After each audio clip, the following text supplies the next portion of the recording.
अगली बड़ी खबर का रुख कर लेते हैं। बता दें, उत्तर प्रदेश में कैबिनेट विस्तार के कयासों पर आज विराम लग जाएगा।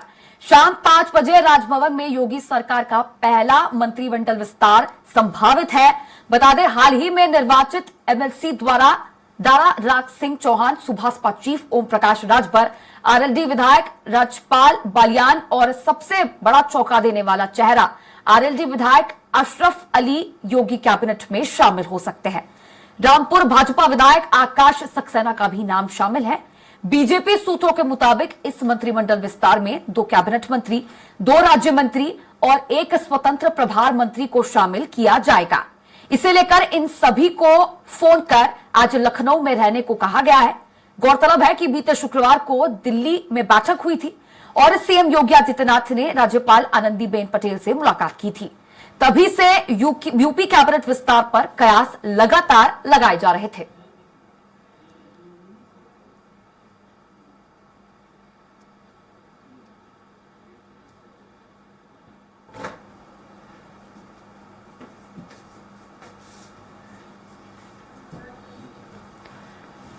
देखिए, बड़ी खबर बता रहा है आपको, आज उत्तर प्रदेश में योगी कैबिनेट का विस्तार संभावित है। मंत्रिमंडल विस्तार आज हो सकता है शाम को 5 बजे। संभावित है मंत्रिमंडल विस्तार योगी आदित्यनाथ सरकार का। बता दें कि कई चौंका देने वाले नाम शामिल हो सकते हैं मंत्रिमंडल विस्तार में, और यह पहला मंत्रिमंडल विस्तार है योगी सरकार का। ठीक लोकसभा चुनाव से पहले यह मंत्रिमंडल विस्तार आज शाम को संभावित है और कई मंत्रीगण आज शपथ ले सकते हैं मंत्रिमंडल विस्तार के तहत। बता दें कि राज्यपाल से मुलाकात की थी हाल ही में मुख्यमंत्री योगी आदित्यनाथ ने, और उसी के बाद लगातार कयास लगाए जा रहे थे कि मंत्रिमंडल विस्तार अब जल्द हो सकता है। कयास तेज हो गए थे इस मुलाकात के बाद और आज आखिरकार इन कयासों पर विराम लग सकता है। शाम 5 बजे मंत्रिमंडल विस्तार संभावित है योगी आदित्यनाथ सरकार का। ओपी राजभर का लंबा इंतजार आज खत्म हो सकता है। इनका नाम आज मंत्रिमंडल विस्तार में शामिल हो सकता है। दारा सिंह, आकाश सक्सेना, ये भी नाम शामिल है।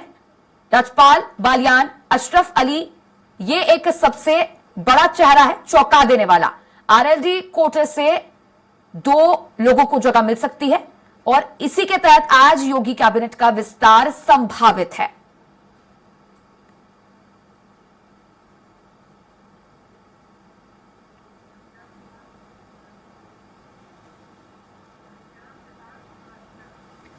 अब इसी खबर पर अधिक चर्चा करने के लिए संवाददाता घनश्याम लाइव जुट चुके हैं। घनश्याम, लंबे समय से, कई महीनों से योगी कैबिनेट का विस्तार जो है, ये मुद्दा सुर्खियां बटोर रहा है और आज आखिरकार इन कयासों पर विराम लगता नजर आएगा। क्या पूरा अपडेट?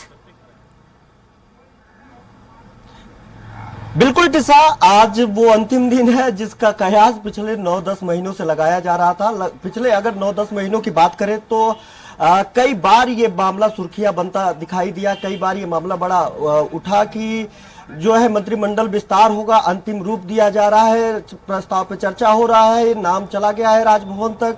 मुख्यमंत्री योगी आदित्यनाथ जब राज्यपाल आनंदीबेन पटेल से मिलने के लिए जाते थे तब ये चर्चा बढ़ जाता था। यही नहीं, सिर्फ ये भी कहा जाता था कि कई नाम जो अभी लगभग 52 लोग मंत्रिमंडल में शामिल है, योगी मंत्रिमंडल में, तो उसमें से कई लोगों का नाम भी काटने की बात आती थी। ये होता था कि कई मंत्री ऐसे हैं जिनका नाम काट दिया जाएगा और उनको लोकसभा चुनाव लड़वाया जा सकता है। अब लोकसभा चुनाव को लेकर के 55 सीटों की घोषणा, माफ करिएगा 51 सीटों की घोषणा भी उत्तर प्रदेश में हो गई है। और एक जो तस्वीर सबसे बड़ी वो साफ होने जा रही है आज शाम 5 बजे, वो मंत्रिमंडल विस्तार को लेकर के।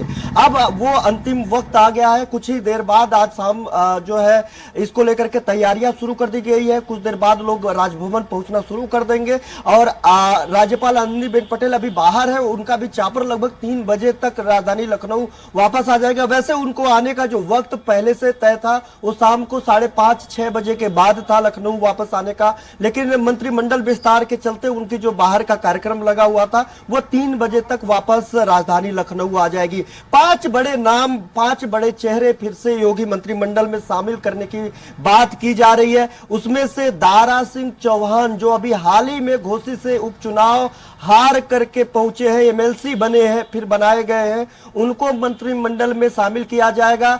दारा सिंह चौहान इसके पहले समाजवादी पार्टी से घोसी से ही विधायक थे। हालांकि वो उसके पहले योगी आदित्यनाथ के पहले कार्यकाल में मंत्री भी थे, लेकिन मंत्री पद को ठुकरा करके उन्होंने 2022 चुनाव के ऐन वक्त पहले उन्होंने समाजवादी पार्टी का दामन थाम लिया था। उनको लग रहा था कि भारतीय जनता पार्टी चुनाव हार जाएगी, योगी सरकार फिर से नहीं बढ़ेगा, अखिलेश सरकार फिर से वापस आएगी, और इस लालच में उन्होंने मंत्री पद से इस्तीफा दे करके उत्तर प्रदेश में योगी सरकार के कैबिनेट से इस्तीफा दे करके उन्होंने सपा का दामन थामा था। हालांकि फिर से योगी की सरकार बनती है 2022 में, और उसके बाद फिर से वो धीरे धीरे अमित शाह, गृह मंत्री अमित शाह के जरिए भारतीय जनता पार्टी की तरफ फिर से रुख करते हैं। उन्होंने मौजूदा चूंकि विधायक चुन लिए गए थे समाजवादी पार्टी के टिकट से घोसी से, उन्होंने घोसी से पहले उन्होंने इस्तीफा दिया। इस्तीफा देने के बाद फिर से उपचुनाव हुआ। उपचुनाव में लग रहा था भारतीय जनता पार्टी को भी ये कॉन्फिडेंट था और दारा सिंह चौहान को भी ये कॉन्फिडेंट था कि वो फिर से जीत जाएंगे, लेकिन उपचुनाव में भी समाजवादी पार्टी को जीत मिली और दारा सिंह चौहान हार गए। और इसकी जो जिम्मेदारी दी गई थी, उसी वक्त घोसी की जो जिम्मेदारी दी गई थी, दूसरा सबसे बड़ा नाम सुभाष सपा, जो समाजवादी पार्टी के साथ चुनाव लड़ा था, उसके साथ गठबंधन के साथ चुनाव लड़ा था, उस सीट की जिम्मेदारी दी गई थी सुभाष सपा की चीफ ओम प्रकाश राजभर को। फिर भी वो सीट हार गई, उनको भी मंत्रिमंडल में शामिल किया जा रहा है टिसा। यानी दो जो बड़े चेहरे हैं, जो पहला नाम जिसको लेकर के लगातार कयास जताया जा रहा था, उसमें से सुभाष सपा चीफ ओम प्रकाश राजभर, दूसरा दारा सिंह चौहान, जिनकी जिम्मेदारी घोसी विधानसभा चुनाव लड़ करके जीत करके आना था। हार के बावजूद जो समीकरण है, उस समीकरण को साधने के लिए भारतीय जनता पार्टी आज इन लोगों को मंत्रिमंडल में शामिल कर सकती है। इसके अलावा 3 अन्य नाम की भी चर्चा बहुत तेजी से है। रालोद अभी हाल ही में एनडीए के घटक दल बने हैं। अभी जब राज्यसभा का चुनाव हो रहा था तिसा, तो उस वक्त जो क्रॉस वोटिंग की गई थी, उसमें रालोद के सारे विधायकों ने भारतीय जनता पार्टी के जो राज्यसभा प्रत्याशी थे, तो ये 5 बड़े चेहरे तो शुमार है ही, लेकिन ठीक लोकसभा चुनाव से पहले, आचार संहिता लगने से पहले ये मंत्रिमंडल विस्तार किया जा रहा है। तो इसके क्या मायने निकाले जा सकते हैं? क्या यह समझा जा सकता है कि लोकसभा चुनाव से पहले प्रदेश भर में क्षेत्रीय संतुलन, जातीय संतुलन साधने की कवायद कर रही है योगी सरकार?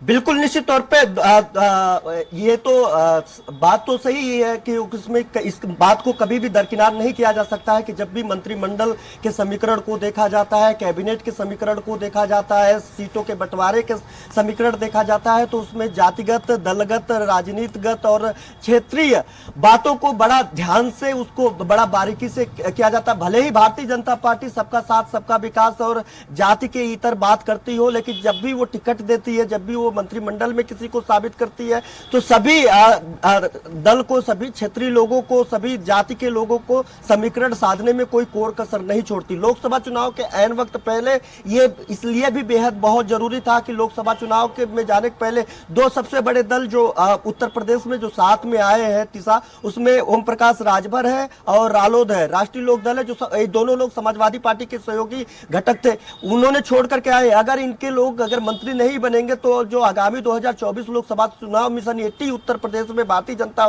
पार्टी जो नाम लेकर के आगे बढ़ रही है, उसमें वो लोग बड़े मेंटली विदाउट सेटिस्फेक्शन वो एनडीए घटक दल के रूप में काम करेंगे। वो मंत्री बनेंगे तो दावेदारी से पेश होंगे, दावेदारी से जनता के बीच में जाएंगे, अपने साथ साथ जनता को और रिझाने के लिए भारतीय जनता पार्टी के प्रत्याशी को यूं कहे कि एनडीए के प्रत्याशी को वोट दिलाने के लिए उस कवायद में जुटेंगे। तो और इसका भी ख्याल रखा तो जाता ही है, इसका भी ख्याल रखा जा रहा है, लेकिन इसमें एक और भी बड़ी बात का ख्याल रखा जा रहा है। इसमें रालोद जो राष्ट्रीय लोक दल है, राष्ट्रीय लोक दल से जो 2 लोगों को मंत्रिमंडल में शामिल किया जा रहा है, उसमें से एक बड़ा चौंकाने वाला भी नाम आ रहा है सामने, उसमें तो राजपाल बलियान जो किसान नेता माने जाते हैं, कई बार से वो जो है उनके जाट लैंड में काफी अच्छी पकड़ है। उनके साथ साथ जो दूसरा सबसे बड़ा नाम सामने आ रहा है, अशरफ अली, मुस्लिम चेहरा है, पश्चिमी उत्तर प्रदेश के चेहरा है, राष्ट्रीय लोकदल से